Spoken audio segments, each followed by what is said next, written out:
प्रिय छात्रों, नमस्कार। आज हम दशरूपक के चतुर्थ प्रकाश के आगे के अंश की ओर आगे बढ़ रहे हैं। अभी हमने पिछले अध्याय में चतुर्थ प्रकाश का प्रारंभ किया। वहाँ हमने रस क्या है, रस में कैसे भाव, अनुभाव, व्यभिचारी भाव, संचारी भाव रस की निष्पत्ति करते हैं, उसके बारे में पढ़ा। हमने भाव क्या है, अनुभाव क्या है, इनके बारे में पढ़ा। अब हम भाव की परिभाषा देखेंगे कि सुख दुःखादिकैर्भावैः भावः तद्भाव भावनम।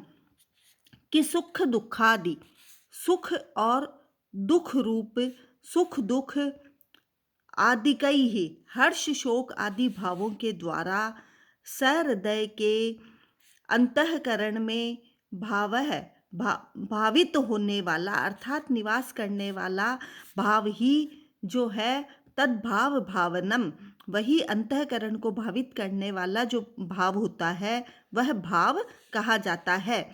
अर्थात आश्रय के भाव तथा सहृदय सामाजिक भाव की तन्मयता को ही एक तन्मयता अर्थात एकात्मता हो जाना जो है वही भाव कहलाती है।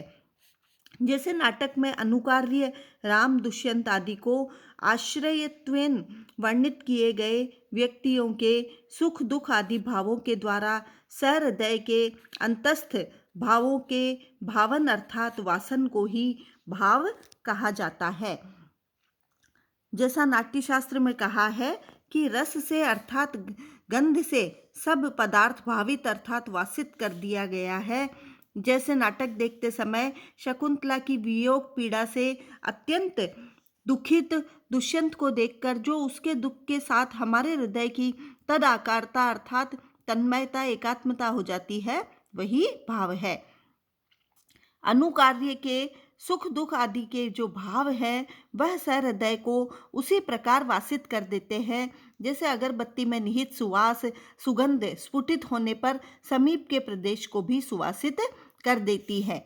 तो इस प्रकार से भाव शब्द जो है का दो अर्थों में प्रयोग किया जाता है। पहला तो वह जो किसी वस्तु के होने का कारण होता है भावन, और वह जो प्रभावित करता है वासन।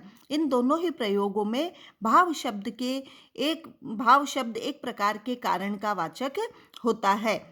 इस प्रकार से अभिनेता के अंतःकरण में वर्तमान भाव को, जिनको वह 3 प्रकार के अभिनयों से व्यक्त करता है, रंगमंच के प्रदर्शन में रस को उत्पन्न करने का माध्यम बनता है। तो इस प्रकार भाव जो है वो भाव शब्द की व्युत्पत्ति रसिक सहृदय के हृदय को भावित वासित करने वाले भाव की दृष्टि से की गई है। इस प्रकार से यहाँ जो भाव है वो सुख दुख आदि के भावों के द्वारा सहृदय में उसी रूप में वह भाव जो है वो भावित करना जो है वो भाव कहा जाता है। अब आगे कहा है पृथक भावा भवन्त्यन्ये अनुभावत्वेपि सात्विकाः सत्वादेव समुत्पत्तेः तच्च तद्भाव भावनम। कि जो भाव है वह पृथक सात्विक भाव के अनुभावत्व है, अर्थात सात्विक भाव अनुभाव ही भावों के पश्चात होने से और अनुभावों की तरह आश्रय विकार होने से पृथक रूप से भाव कहे जाते हैं। तो यहाँ पृथक भावेति यह कहा है कि पृथक रूप से अन्य रूप से जो भाव है वह भवन्त्येते अनुभावत्वेपि सात्विकाः अनुभावत्व हैं, सात्विक भाव में वे अनुभावत्व हैं, अर्थात सात्विक भाव अनुभाव ही हैं और भाव के पश्चात होने के कारण अनुभावों की तरह आश्रय के विकार होने से हैं। तो फिर भी सत्वादेव सात्विक भाव जो है पृथक रूप से तद्भाव भावनम, वे सत्व मन से ही उत्पन्न होते हैं, इसलिए सात्विक भावों को भी भाव कहा जाता है। क्यों? क्योंकि वे सात्विक भाव जो है वो अनुभाव ही है, भाव के पश्चात उत्पन्न होने के कारण अनुभाव की तरह आश्रय में होकर के वे विकार को उत्पन्न करते हैं। तो मन का सत्व यही है कि उससे खिन्न, दुखी, हर्षित होने पर अश्रु, रोमांच आदि निकलने लगते हैं। अर्थात काव्यगत नाटक में वर्णित नायक नायिका के सुख दुख से स्वयं दुखी या सुखी होकर अश्रु, रोमांच आदि का निकलना, ये सत्व से उत्पन्न होने के कारण वे भाव सात्विक भाव कहलाते हैं या सात्विक भाव के नाम से जाने जाते हैं। और उन भावों से उत्पन्न होने के कारण अश्रु आदि भी भाव ही कहलाते हैं। अश्रु आदि भाव सूचक विकार रूप है, अतः अनुभाव भी होते हैं। इस प्रकार अश्रु आदि भावों की द्विरूपता है। वे सत्व मन से उत्पन्न होने के कारण सात्विक भाव और भावों के सूचनात्मक विकार के होने के कारण अनुभाव दोनों ही कहे जाते हैं। तो इस प्रकार से नाटक में वर्णित आश्रय, राम, दुष्यंत आदि के दुख, हर्ष जो हैं वो सहृदय के अंतःकरण का अत्यंत एकतान अनुकूल हो जाने के कारण सत्व कहे जाते हैं। और नायक नायिका के हृदय की तरह ही ये सहृदय दर्शक के हृदय पर भी उसी प्रकार से दुखी या हर्षित हो जाते हैं, इसलिए इन्हें सात्विक भाव कहा गया है। सत्व मन के समाहित होने पर उत्पन्न होने के कारण इन भावों को सत्व भी कहा जाता है। अब ये जो सात्विक भाव हैं ये 8 प्रकार के होते हैं। उनका वर्णन किया जा रहा है कि स्तंभ, प्रलय, रोमांचाः, स्वेदो, वैवर्ण्य, वेपथुः, अश्रु, वैश्वर्य इति अष्टौ स्तंभोऽस्मिन् निष्क्रियांगता, प्रलयो नष्ट संज्ञत्वं, शेषाः सुव्यक्त लक्षणाः। कि ये जो स्थायी भाव हैं, जो स्थायी भाव की जागृति, शारीरिक चेष्टाएं और गतियां जो है वो इच्छाजन्य भी हो सकती है और स्वयंभूत भी हो सकती है। इस प्रकार से सात्विक भाव जो है वो 8 प्रकार के होते हैं।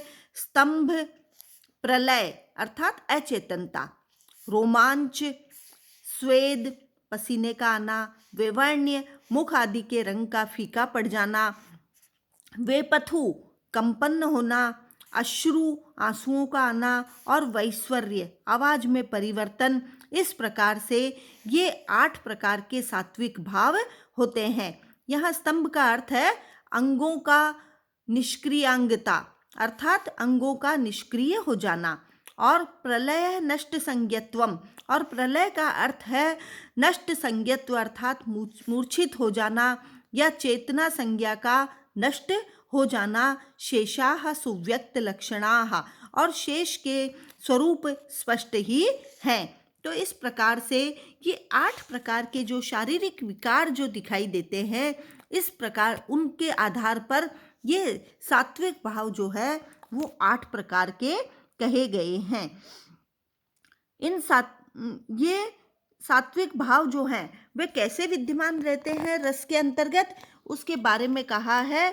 विशेषात अभिमुख्येन चरन्तो व्यभिचारिणः स्थायी उन्मग्न निर्मग्नाः कल्लोला इव वारिधौ।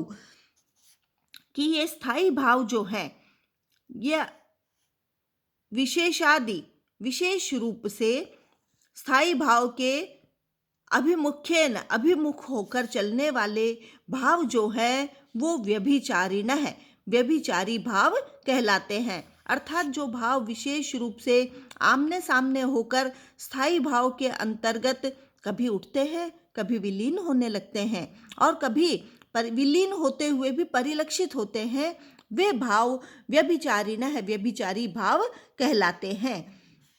इसको एक उदाहरण के द्वारा स्पष्ट किया गया है कि जैसे कल्लोला इव वारिधौ, वारिधि समुद्र में कल्लोल जैसे तरंगे उत्पन्न होती है और उन्मग्न निर्मग्नाः और उसी में पुनः विलीन हो जाती है, ठीक इसी प्रकार से ये भाव जो हैं वो मन के अंदर निकलते हैं और पुनः उसी के अंतर्गत विलीन हो जाते हैं। तो ये वे भाव जो है वो व्यभिचारी भाव कहलाते हैं, जो विशेष रूप से स्थायी भाव के अभिमुख होकर चलते हैं, अर्थात आमने सामने होकर स्थायी भाव के अंतर्गत ही कभी उठते हैं, कभी विलीन हो जाते हैं और कभी परिलक्षित होने लगते हैं। ऐसे भावों को व्यभिचारी भाव कहा जाता है। जैसे समुद्र में उठने वाली तरंगे जो है वो वहीं से उठती है और पुनः उस समुद्र में ही विलीन हो जाती है। तो व्यभिचारी भाव जो है वो अस्थाई भाव है।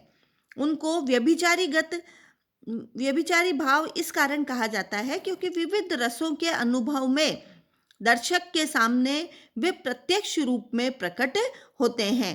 अर्थात वे मानसिक दशाएं हैं जब समुचित परिस्थिति में अनेक प्रकार के अभिनय से उनको प्रकट किया जाता है तो वह प्रत्यक्ष साकार के रूप में दृष्टिगत होते हैं।